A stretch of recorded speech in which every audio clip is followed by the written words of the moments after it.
ప్రభునందు ప్రేమైన దేవుని బిడ్డలారా, ఆన్లైన్ ఆరాధనని ప్రార్థనతో ప్రారంభించుకుందాం. స్తోత్రం తండ్రి. పరిశుద్ధుడైన దేవుడు, సర్వశక్తిమంతుడైన దేవుడు నాయన, రాజులకు రాజు అయిన యేసయ్య, తిరిగి రానయున్న యేసయ్య, మీరు స్తోత్రములు వందనాలు చెల్లిస్తారు.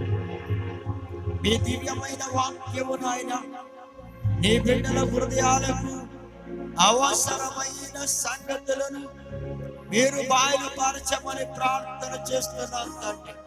మీరే బిడ్డలతో మాట్లాడండి ప్రభువా. వారి ఆత్మ జీవితానికి కావలసిన పరలోక సంగతులను మాట్లాడండి ప్రభువా.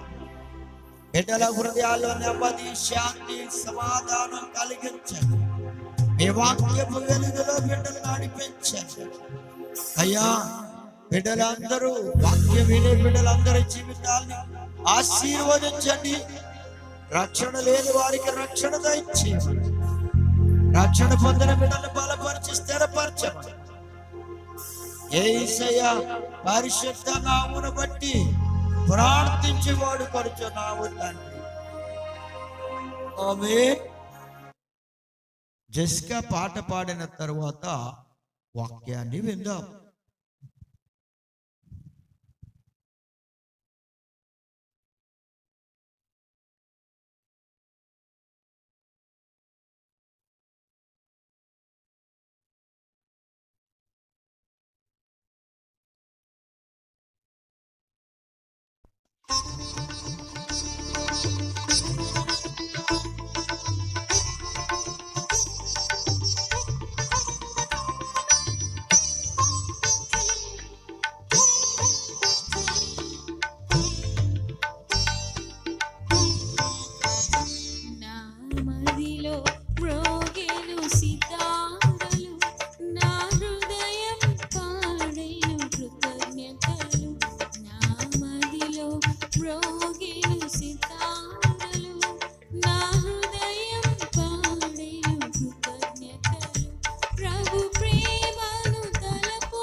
ప్రేమను తలపోయుచు నా యేసుని కృపను తలంచుచు నా మదిలో మ్రోగిను సితారలు నా హృదయం పాడెను కృతజ్ఞతలు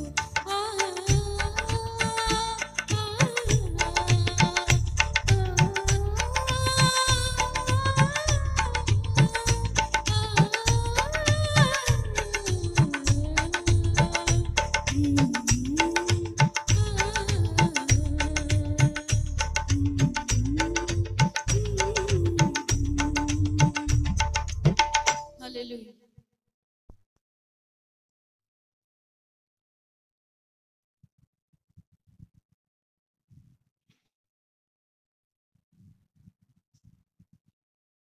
ప్రియమైన దేవుని బిడ్డలారా, వాక్యాన్ని విందాం. హబక్కు గ్రంథం 3వ అధ్యాయము 2వ వచనం. యెహోవా సంవత్సరములు జరుగుచుండగా నీ కార్యము నూతన పరచము. సంవత్సరములు జరుగుచుండగా దానిని తెలియచేయము. ప్రియమైన దేవుని బిడ్డలారా, సంవత్సరాలు జరుగుచూ ఉండగా నీ కార్యము నూతన పరచు. చూడండి, దేవుడు తన కార్యాల్ని నూతన పరుస్తూనే ఉన్నాడు నీ ఎడల. సంవత్సరాలు జరిగే కొద్దీ నీ జీవితంలో ఎన్నో గొప్ప కార్యాలు ఆయన చేస్తూ ఉన్నాడు. నూతనమైన కార్యాలని ఆయన నీ ఎడల చేస్తూనే ఉన్నాడు. చూడండి, సంవత్సరాలు జరిగిపోతూ ఉన్నాయి. 2022వ సంవత్సరం జరిగిపోయింది. మరి ఇప్పటికి ఇన్ని సంవత్సరాలు నీ జీవితంలో జరిగిపోతూ వచ్చినా మరి నీ కార్యం నూతనమైందా? నీ కార్యం అంటే నీ పనులు, నీ క్రియలు నూతన పరచబడ్డాయా, లేకపోతే ఎప్పుడు ఒకేలా ఉండిపోయినాయా? గత సంవత్సరములో ఎలా ఉన్నాయో నీ కార్యాలు, నీ క్రియలు, నీ పనులు ఇప్పుడు కూడా ఈ సంవత్సరంలో 2023వ సంవత్సరంలో కూడా అలాగే ఉండిపోయాయా? అసలు ఏ మార్పు లేకుండా, నూతనం అవ్వకుండా, కొత్తవి అవ్వకుండా నీ జీవితంలో ఇంకా మార్పు రాకుండా, మారకుండానే ఉండిపోయిందా జీవితం? నీ క్రియలు సంవత్సరాలు జరుగుతున్నా మారలేదా? అలాగే ఉండిపోయాయా సోదరి సోదరుడా? అందుకే దేవుని వాక్యం అంటుంది, రోమీయులకు రాసిన పత్రిక 12వ అధ్యాయం 2వ వచనంలో చూస్తే, మీరీ లోక మర్యాదను అనుసరింపక,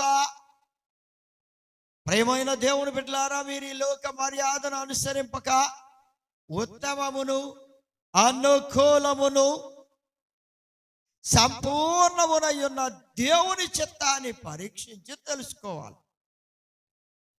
ఆ దేవుని చిత్తం ఏదో తెలుసుకోవాలంటే మీ మనసు మారి నూతన మగుట వలన రూపాంతరం పొందు. అంటే ప్రియమైన దేవుని బిడ్డలారా, లోక మర్యాదను అనుసరించడం మానివేయాలి. ఉత్తమమైనది, అనుకూలమైన దేవుని చిత్తం అనగా సంపూర్ణమైంది దేవుని చిత్తం. ఆ దేవుని చిత్తం ఏదో మనం పరీక్షించి తెలుసుకోవాలి. పరీక్షిస్తే ఆయన చిత్తం ఏదో మనకు తెలుస్తుంది. మరి 2023వ సంవత్సరములో దేవుని చిత్తము నీ పట్ల ఏమైందో నీవు తెలుసుకోవాలంటే ప్రియమైన దేవుని బిడ్డలారా, మొదటగా నీ మనస్సు మారాలి. నీ మనస్సు మారకపోతే ప్రభు యొక్క చిత్తం ఏదో నీ ఎడల నీకు అర్థం కాదు. ప్రియమైన దేవుని బిడ్డలారా, ఆయన చిత్తం నీ ఎడల ఏమై ఉన్నదో ఆయన చిత్తం నీకు అర్థం కాదు. ఎప్పుడు అర్థమవుతుందంటే నీ మనసు మారాలి. నీ మనస్సును మార్చుకోవాలంటే ప్రియమైన దేవుని బిడ్డలారా, ప్రభు పాదముల యొద్దకు రావాలి. ఆయన వాక్యాన్ని వినాలి, ఆయన మాట వినాలి. ఆ వాక్యము నీ హృదయములో ప్రవేశిస్తే నీ జీవితంలో నీ మనస్సులో మార్పు వస్తుంది. నీ మనస్సును మార్చేవాడు దేవుడు తప్ప ఏ మనుష్యుడు మార్చలేడు. ప్రేమనొద్దామని పెట్టారా? అలా ఒకవేళ మనుషుల యొక్క మనస్సులు మార్చేస్తే ఈ లోకములో ఎందరో మార్పు నుండి జీవితాల్లో మేలు పొందుండేవారే. కానీ ఒకరు మరొకరి మనస్సును మార్చలేరు. త్రాగేవాని మనసు మార్చలేరు, వ్యభిచారం చేసేవాని మనసు మార్చలేరు, దుష్ట కార్యాలు చేసేవాని మనసు మార్చలేకపోతున్నారు మనుషులు. తల్లిదండ్రులు కానీ, అన్నదమ్ములు కానీ, అక్క చెల్లెండ్రులు కానీ, బంధువులు కానీ, స్నేహితులు కానీ ఎవరు మార్చలేకపోతున్నారు. అలా మారిస్తే ఇప్పటికే దేశంలోని ప్రజలందరూ మారిపోయిందరు. అందరూ కూడా ఎంతో మంచిగా దేవుని బిడ్డలారా జీవితాలు ధన్యంగా ఉండేవి. కానీ ఒక మనిషి మరొక మనిషిని మార్చలేడు, మనస్సు మార్చలేకపోతున్నాడు. మనస్సు మార్చబడాలంటే అది దేవుని వలన మాత్రమే అవుతుంది. కనుక మీ మనస్సు మారి నూతనం అవ్వాలి, మీరు రూపాంతరం పొందాలి. సోదరి సోదరుడు, మనస్సు మార్చే దేవుని యొద్దకు రావాలి. అప్పుడే నీ మనస్సులో గొప్ప మార్పును దేవుడిస్తాడు. నూతన మనస్సును, నూతన హృదయాన్ని ఇస్తాడు. అందుకే దేవుని వాక్యం అంటాడు, కొరింథీయులకు రాసిన 2వ పత్రిక 5వ అధ్యాయం 17వ వచనంలో చూస్తే, ఎవడైనను క్రీస్తునందున్న ఎడలా, అందుకే ప్రభు దగ్గరకు వస్తే, ఆయనలోనికి వస్తే, ఆయన మాట వింటే, ఆయన చిత్త ప్రకారం నడవడానికి ఇష్టపడితే క్రీస్తులోనికి రావాలి, యేసు ప్రభులోనికి రావాలి. ఆయన యందు ఉంటే, ఆయన యందు ఉన్న ఎడలా నూతన సృష్టిగా మార్చబడు.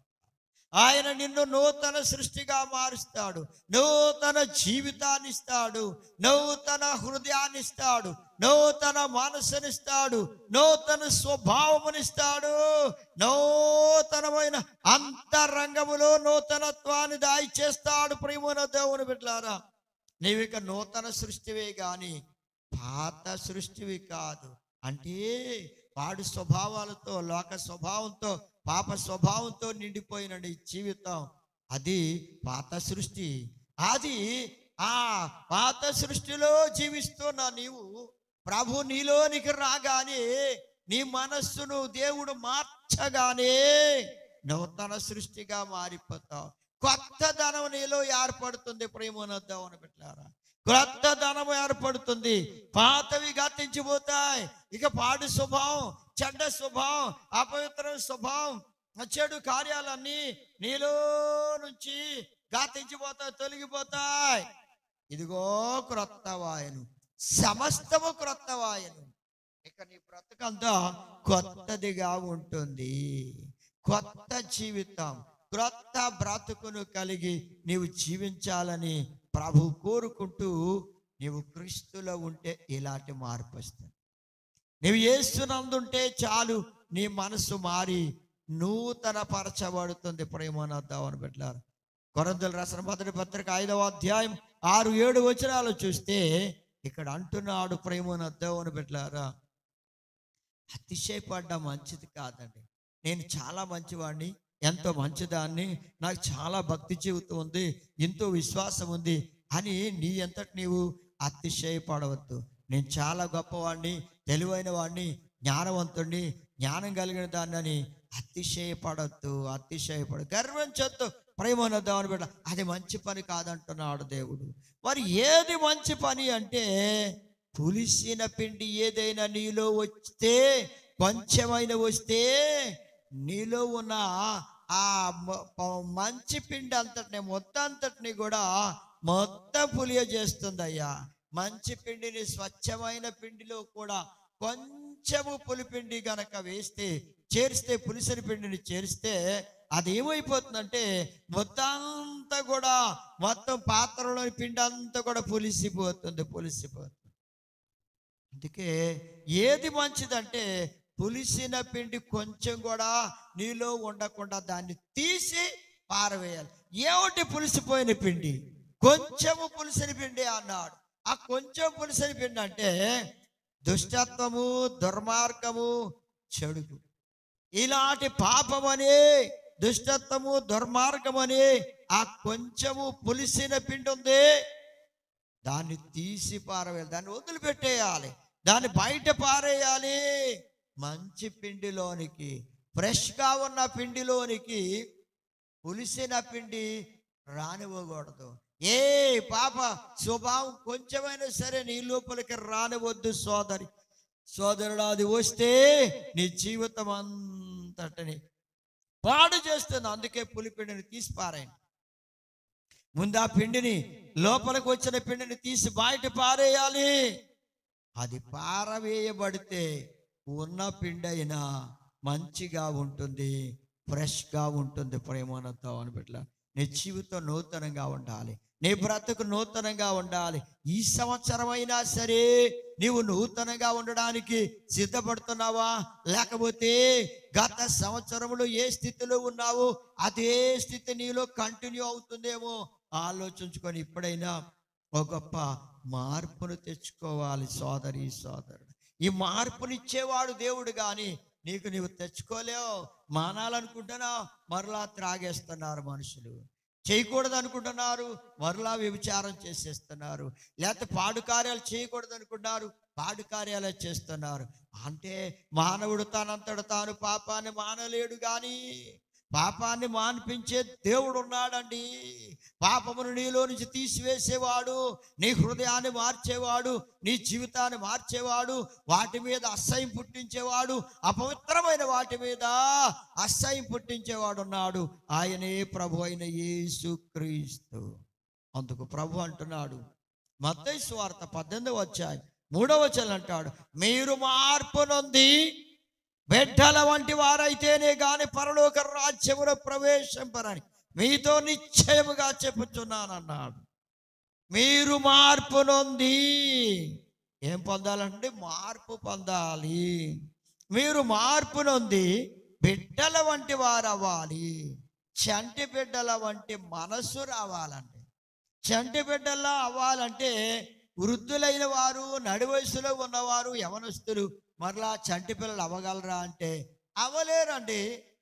శారీరకంగా అవ్వలేరు, శరీరంలో మార్పు రాదు, వెనక్కి మరలా తిరిగి రాలేరు. చంటి బిడ్డ స్టేజ్ నుండి పెద్దవారి స్టేజ్కి వెళ్ళిపోయావు, మరలా తిరిగి ఆ చంటి బిడ్డ స్టేజ్కి రాలేవు, శరీరం రాదు. ఇదేమన్నా చిన్న వస్తువా? దీన్ని మార్చి మరొక రీతిగా మార్చడానికి, లేదా బంగారపు వస్తువుని ఒక రూపంలో ఉన్న వస్తువుని మార్చేసి కాల్చి మరొక రూపంలోనికి మారుస్తూ ఉంటారు. అలా మార్చేయడానికి ఈ రూపం మారదండి. ఇది మట్టి శరీరం, ప్రేమనొద్దామని పెట్టారు. దీన్ని మార్చగలిగిన వాడు లేడండి. అలా మార్చుకునేటట్టయితే పెద్దవారు చంటి పిల్లలు అయిపోదురు, చంటి పిల్లల్లా మారిపోదురు శరీరం. అలా ఎన్నటికీ మారదు. కానీ మనసు మారి చంటి పిల్లల్లాంటి స్వభావమును కలిగి ఉండడానికి మార్పు రావాలి. అలాంటి మార్పు, చంటి బిడ్డల్లాంటి మనసు, చంటి బిడ్డల్లాంటి స్వభావము నీ లోపల కలగాలి. నీ హృదయంలో, నీ మనస్సులో, నీ బ్రతుకులో, నీ జీవితంలో రావాలి. అదే ప్రభు కోరుతున్నాడు. అలాంటి మార్పు వస్తే నువ్వు పరలోక రాజ్యంలో ప్రవేశిస్తావు.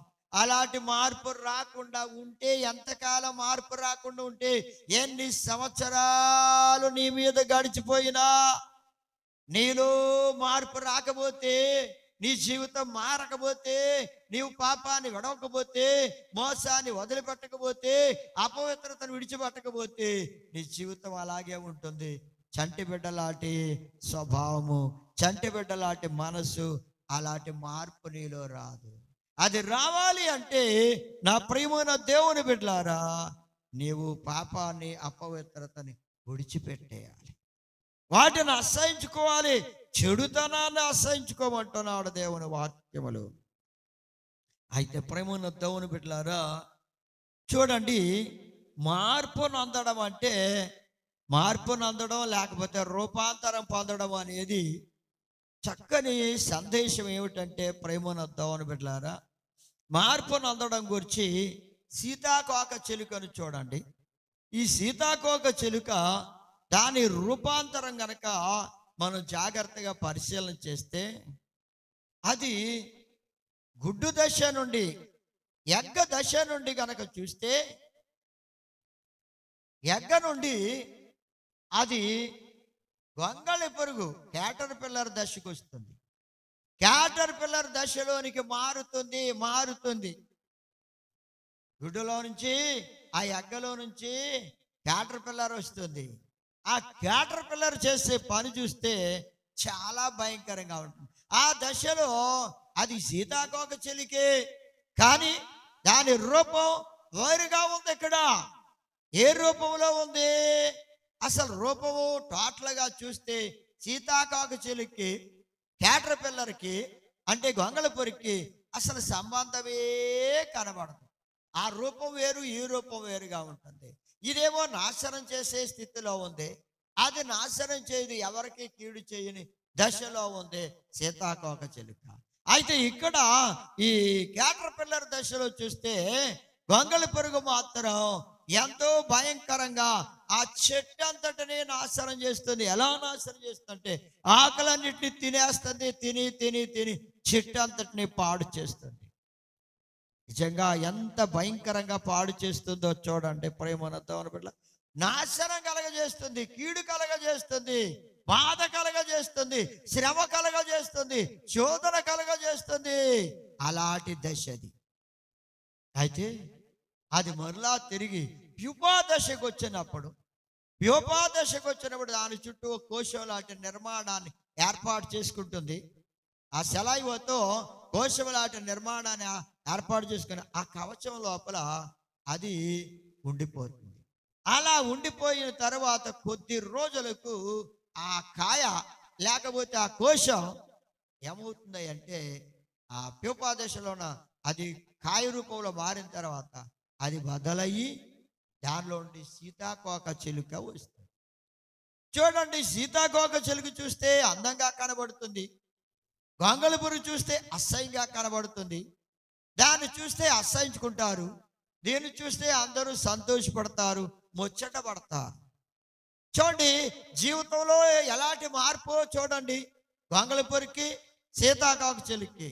అలాగే గొంగళి పురుగు దశలో ఉన్నట్టుగా నీ జీవితంలో పాపములో మోసములో నీవు జీవిస్తూ ఉంటే అనేక మందికి కష్టాన్ని, నష్టాన్ని, శ్రమను, బాధను, ఇబ్బందిని, కీడును కలగజేస్తావు. అలాంటి పాప స్వభావంతో నీవు జీవిస్తూ ఉంటే ఆ గొంగళి పురుగు దశలో ఉండి అది ఎంత నాశనం చేస్తుందో. అలా నీవు అనేక మందికి బాధ పెట్టి, అనేక మందికి నష్టం కలిగించి, అనేక మందికి కీడు కలగజేస్తావు, అనేక మంది జీవితాలని పాడు చేస్తావు. కానీ సీతాకోక చిలుక చూడండి, అందంగానే ఉంటుంది, ఎవరికి నష్టం కలగజేయదు, ఎవరికి కీడు కలగజేయదు. నిజంగా దేవుని బిడ్డలారా, మీలో ఇలాంటి మార్పు వస్తే, ఇలాంటి మార్పు, చంటి బిడ్డ లాంటి మార్పు వస్తే ఎదుటి వారికి ఎవరికి కీడు చేయో. నీలో ఉన్న పాపమంతా పోయి ఆ గొంగళి పురుగు దశలో ఉన్న ఆ భయంకరమైన ఆ దశ అంతా మారిపోయిందో, అలా నీ జీవితం మారిపోతే, ప్రభువులో నీకు వస్తే నీవెంతగానో మేలు చేస్తావో తప్ప ఎవరికి కీడు చేయో. నీ జీవితం మేలుకరంగా ఉంటుంది, ఎదుటి వారికి మేలు చేసే బిడ్డగా ఉంటావు, ఎవరికి కీడు చేసే పరిస్థితిలో ఉంటావు. అందుకే నీలో మార్పు రావాలి, రూపాంతరం రావాలి, రూపాంతరం పొందాలి. ప్రేమన దేవుని బిడ్డలారా, అదే ఇక్కడ చూడండి, సమరయ స్త్రీని కూడా చూస్తే సమరయ స్త్రీ యొక్క జీవితం యోహాను సువార్త 4వ అధ్యాయం 14వ వచనంలో చూస్తే ఇక్కడ కనబడుతుంది. సమరయ స్త్రీ కూడా మరి ఆ బిడ్డ జీవితం గొంగళి పురుగు దశలో ఉన్నప్పుడు, గొంగళి పురుగు సీతాకోక చిలుక గొంగళి పురుగు దశలో ఉన్నప్పుడు ఎంత కీడు, నాశనం, నష్టం కలగజేస్తుందో చెట్టుకి, అలా సమరయ స్త్రీ కూడా మనుషుల యొక్క జీవితాల్ని నష్టపరుస్తూ, మనుషుల్ని పాడు చేసేది అనేక మందిని. ఆమె పాపములో జీవిస్తూ ఆ గొంగళి పురుగు దశలా పాపములో జీవిస్తూ అనేక మందిని పాడు చేసి ఆ స్త్రీ అనేక మందికి మరి కీడు చేస్తుంది, జీవితాలని పాడు చేస్తుంది, నష్టపరిచింది. ఎప్పుడైతే పాదాల దగ్గరకు వచ్చిందో దేవుని మాట విని ఆమె మనస్సు మార్చబడింది. ప్రేమన దేవుని బిడ్డలారా, మనస్సు మార్చబడగానే సీతాకోక చిలుకల ఎలా అయితే అనేక మందికి మేలు చేస్తుందో అలా ఏమే చిన్న బిడ్డ లాంటి మనస్సును కలిగి చిన్న బిడ్డ లాంటి స్వభావాన్ని పొందుకొని ఆమె జీవితంలో మార్పు వచ్చింది.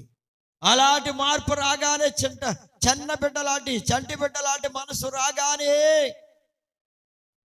ఆమె అనేక మంది జీవితాలకు మేలు చేస్తుంది, కానీ ఏ కీడో చేయలేదు. ఆమెను గురించి కొన్ని విషయాలు మాత్రమే విందాం.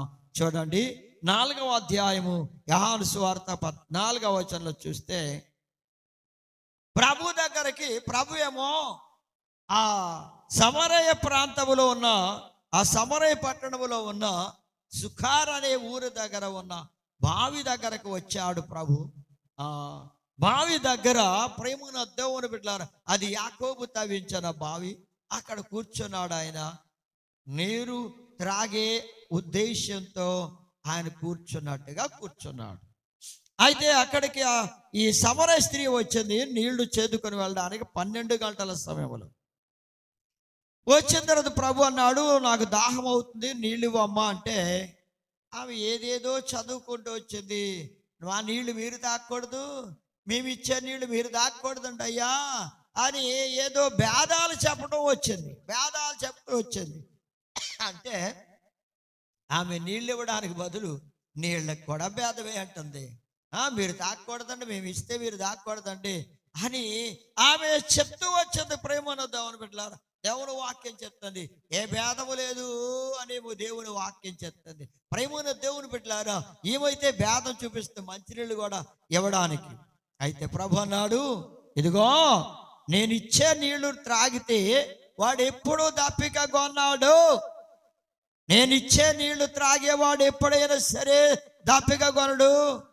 నేను ఇచ్చే నీళ్ళు ఎలాంటివంటే నిత్య జీవము కొరకై వానిలో ఊరడి నీటి బొగ్గగా ఉండునని ఆమెతో చెప్పగానే ఆయన ఇచ్చే నీళ్లు తాగితే ఎప్పుడు దాహం అవదనగానే ఆమెకు ఒక ఆలోచన వచ్చింది, నేను ఇంకెక్కడికి రాకర్లేదు, చాలా బాగుంటుంది, ఆ నీళ్ళు అయ్యా నాకు కూడా ఇవ్వండి అయ్యా అంది. ఆయన అన్నాడు, నీళ్ళు ఇస్తానమ్మా, నీ వెళ్ళి నీ పెనిమిటిని పెంచుకురా అంటే ఆమె అంటుంది, అయ్యా నాకు పెనిమిటి లేడయ్యా అంది. నువ్వు చెప్పింది బాగానే చెప్పావు, నిజమే చెప్పావు, నీకు 5 పెనిమిట్లు ఉన్నారు, ఇప్పుడున్నవాడు కూడా నీ పెనిమిటి కాదు అంటే వివాహం చేసుకోలేదు ఆమె. వివాహం చేసుకోకపోతే ఆమె పెనిమిటి కాదని చెప్పేస్తుంది అంతే. వివాహం అయితేనే పెనిమిటి, లేకపోతే కాదనమాట. అంటే ఇప్పటికి ఎంతమంది ఉన్నారు పెనిమిట్లు? 5 ఇప్పుడున్న వాడితో 6 జీవితాలని పాడు చేసింది.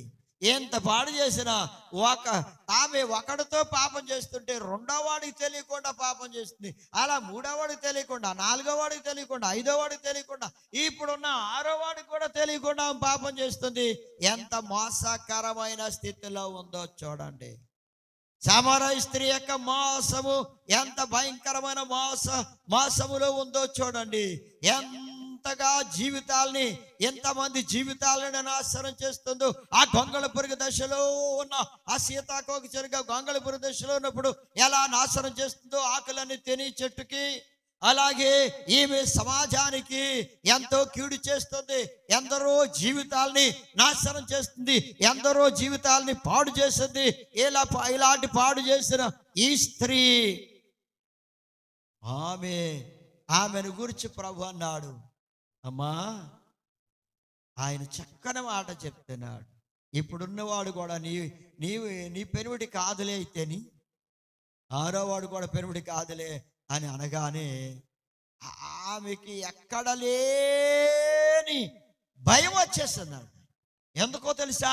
నా సంగతి అంతా ఆయనకు తెలిసిపోయింది, నా బ్రతుకంతా ఆయనకు తెలిసిపోయింది, ఎవరికి తెలియకూడదని నేను ఇలా అసలు నాతో పాపం చేసేవారికే వాళ్ళకే తెలియకుండా చేశానే, ఇప్పుడు ఈయనకి నా సంగతి అంతా అలా తెలిసిపోయింది, ఈయన నిజంగా దేవుడై ఉంటాడు, లేకపోతే ఈయనకి అలా తెలుస్తుంది అని ఆమె భయపడుతూ వణికిపోతూ ప్రభుతో అంటుంది, అయ్యా నేను చాలా పాపాత్మరాలు, నేను చేసినవన్నీ చెప్తున్నావయ్యా, నేను ఇలాంటి రహస్యమైన భయంకరమైన పాడు కార్యాలు చేసినా నన్ను, నా సంగతి, నా జీవితం అంతా నీవు బాధ్యత పెట్టావయ్యా, ఎవరికి తెలియకుండా నేను నడుస్తూ వచ్చాను, జీవిస్తూ వచ్చాను, ఎందరినో పాడు చేసిన పాపాత్మరాలనయ్యా, నన్ను క్షమించయ్యా, నా పాపాలు క్షమించమని సమర స్త్రీ ప్రభు దగ్గర తన పాపాలు ఒప్పుకుంటుంది. నేను దాగలేనయ్యా, నేను పాపము చేసిన స్త్రీనని ఆమె ఒప్పుకుంటుంది ప్రభు దగ్గర. ప్రియమైన దేవుని బిడ్డలారా, ప్రభు దగ్గర నీ పాపాలని ఒప్పుకుంటే ప్రభు ఏం చేస్తాడో తెలుసా? నీ జీవితాన్ని మారుస్తాడు, నీ మనస్సును మారుస్తాడు, నీ బ్రతుకును మారుస్తాడు. చంటి బిడ్డలాంటి మార్పు నీలో ఆయన తీసుకొని వస్తాడు. నీవు పరలోక రాజ్యములో ప్రవేశిస్తావు. అలాంటి గొప్ప అర్హత దేవుడు నీకు అనుగ్రహిస్తాడు. అందుచేత ఏమేం చేస్తావు తెలుసా? కన్నీళ్లు కార్చి తన బ్రతుకంతా ప్రభు దగ్గర ఒప్పుకొని, ప్రభు తన సంగతి అంతా చెప్పగానే పశ్చాత్తాపడుతుంది, కన్నీళ్లు గార్చి ఒప్పుకుంది, క్షమాపణ కోరుకుంది. చూడండి ఆ స్త్రీ ఏం చేస్తుందో తెలుసా? యోహాను సువార్త 4వ అధ్యాయం 28వ వచనంలో చూస్తే, ఆ స్త్రీ తన కుండ విడిచిపెట్టి ఊరిలోనికి వెళ్ళి, మీరు వచ్చి నేను చేసినవన్నీ నాతో చెప్పిన మనుషులు చూడండి, ఈయన క్రీస్తు కాడా, రండి రండి అని వాళ్ళందరికీ చెప్పి తాను సాక్ష్యం చెప్తుంది. తన జీవితం ఎలా మారిందో, తన బ్రతుకు ఎలా మారిందో, ఆ గొంగళి పురుగు దశ నుండి సీతాకోక చిలుగ్గా అది ఎలా మార్పు చెందిందో, అలా తన బ్రతుకు పాప జీవితము నుండి, మోసము జీవితము నుండి, ఆ పాత స్వభావం నుండి, పాడు స్వభావం నుండి, చెడ్డ స్వభావం నుండి నూతన స్వభావంలోనికి, పరిశుద్ధమైన జీవితంలోనికి, యథార్థమైన జీవితంలోనికి ఎలా మార్పు పొందిందో ఆ సంగతి అంతా వారికి చెప్పిందండి, సాక్ష్యం చెప్పిందండి. యేసు ప్రభువారు నన్ను మార్చారు, నా హృదయాన్ని, నా జీవితాన్ని మార్చారని ఆమె సాక్ష్యం చెప్తుంది. మరి సంవత్సరాలు జరుగుతున్న నీ హృదయములో, నీ జీవితంలో, నీ బ్రతుకులో నూతనం అవ్వడం లేదా? నీ క్రియలు, నీ పనులు మారడం లేదా? నీ క్రియలు మారడం లేదా? నీ జీవితం మారడం లేదా? సోదరి సోదరుడా, సమరయ స్త్రీ చూడు ఎలా మార్పు పొందిందో, అలా నీవు కూడా ప్రభుకు లోబడి, ప్రభు మాట వింటే, ఆయనకు లోబడి విధేయత చెప్పి నీ దోషాలను ఒప్పుకొని క్షమాపణ కోరుకుంటే ఆయన నీకు చంటి బిడ్డలాంటి మార్పిస్తాడు, నిన్ను రక్షిస్తాడు, నిత్య జీవానికి సిద్ధం చేస్తాడు. ప్రేమనొద్దామని బిడ్డలారా, ఆ స్త్రీ తన కుండ విడిచిపెట్టిందంటే తన బ్రతుకు, తన పాప జీవితం అంతా అక్కడే వదిలిపెట్టేసింది. ప్రభు దగ్గరే, అక్కడే బావి దగ్గర వదిలిపెట్టి ఊర్లోనికి వెళ్ళి అందరికీ సాక్ష్యం ఇచ్చింది. నీ జీవితం మారితే, నీ బ్రతుకు మారితే, అనేక మందికి నీవు సాక్ష్యం ఇచ్చి ప్రభు దగ్గరికి ఏమి ఇవ్వాలి? తోడుకొని వస్తావు, నడిపిస్తావు. కనుక సంవత్సరాలు జరిగిపోతున్నాయి, అయినా నీ కార్యం ఇంకా కొత్తది అవ్వలేదా? సోదరి సోదరుడు, నీ క్రియలు, నీ బ్రతుకు, నీ పనులు నూతనం అవ్వాలి. ఈ సంవత్సరం అయినా సరే నీవు నూతన పరచబడాలి, నీ జీవితంలో మార్పు రావాలి. సమర స్త్రీ వలె నీవు మార్పు నొంది చెట్టు బిడ్డలాంటి మనసు పొందుకుంటే నీవు పరలోక రాజ్యమును చేరతావు. జాగ్రత్త, ప్రేమనుద్దామని పెట్టారా. ఒక్క సంవత్సరం నీ మీద గడిచిందంటే అది దేవుని మహాకృప. అసలే ఒక్క రోజు కూడా గడవడం కష్టమే మానవుని జీవితంలో. ఒక్క నిమిషం గడవడం కూడా చాలా కష్టమే. దేవుని కృప నీ మీద ఉండి ఎన్ని సంవత్సరాలు నీ మీద జరిగిపోయాయి. ఇప్పుడైనా సరే ఈ నూతన సంవత్సరంలో నీ జీవితంలో దేవుని చిత్తానికి లోబడి దైవ బిడ్డగా మార్పు చెంది ప్రభుకి ఇష్టమైన బిడ్డగా జీవించడానికి దేవుడు తన కృప మీకు అనుగ్రహించును గాక. ఆమేన్. స్తోత్రం తండ్రి, స్తోత్రం చెల్లిస్తున్నాం. ప్రేమ గల తండ్రి, మీ మహాప్రేమను బట్టి, కృపను బట్టి, మీ దివ్యమైన వాక్యముని బిడ్డలకు అందించడానికి కృప చూపారు అయ్యా. వాక్యము వారి హృదయాల్లో ఫలించినట్లుగా, వారి బ్రతుకులో మార్పు వచ్చినట్లుగా సాధ్యం. సమర స్త్రీ